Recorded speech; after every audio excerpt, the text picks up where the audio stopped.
G'day viewers, this is Troy from Troy's Digital Arts channel.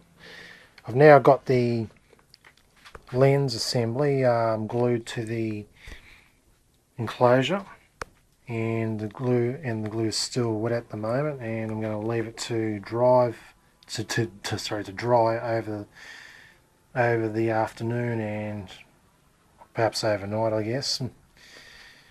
And I've also glued and screwed the LED light source unit to the back of the Nepkov disc. It's secured in with some screws and brackets. The light bank's sitting on top of a piece of wood, and it's set around the correct height, so the center of the light unit is pretty well adjacent to the center of the record, so that way the picture is pretty well vertical instead of at a slant. Anyways, that's all glued up, and that's got to dry over the afternoon into the evening.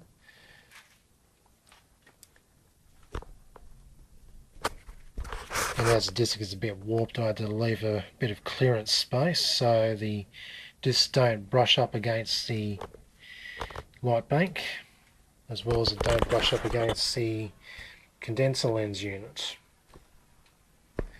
Anyhow, once this all dries, I'm going to quickly rig up the old motor that I used on this NBTV camera previously. I'm going to rig up the old motor in speed control and do a bit of a test. The disc will of course rotate a bit slower due to the fact that the motor doesn't have very good pulling speed for a heavy drum like this, head drum.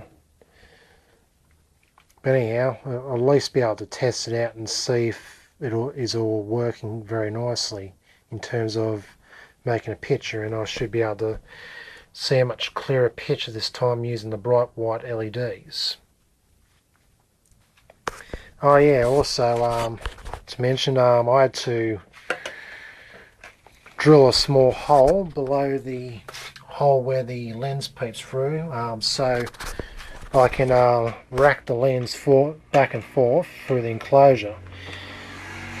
I'm doing it in a bit of a sort of cumbersome sort of way. I'm just using a hook and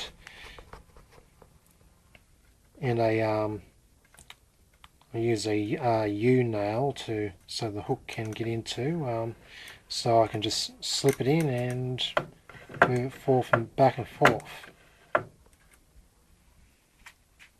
I'll just stick this through the hole drilled below the hole where the lens peeps through. Anyway, yeah, that's my update for now. Stay tuned for the next video, which I should have this camera roughly rigged up for testing. And then after that, after I test it out, I'm then going to concentrate on building the speed control units, and I'm going to be looking into using a much more powerful motor, which I've got here, a Kyosho motor. I've asked the experts on the NBTV forum in calculating the amperage of this motor. Obviously, you check the resistance and you use the I equals V over R formula, your general formula. And yeah, the resistance of this was about 4.5 ohms, and the amperage calculates to about 2.6666 ohms. Sorry, amps. So yeah, this needs a fair bit of current to operate properly. So I've got to work out what sort of heavy duty speed control I could use for this, to drive it and to control the speed. And of course get the speed automatically synchronized to that of NBTV speed, which is 750 RPM. Anyhow, stay tuned for the upcoming videos. This is Troy from Troy's Visual Arts channel signing out.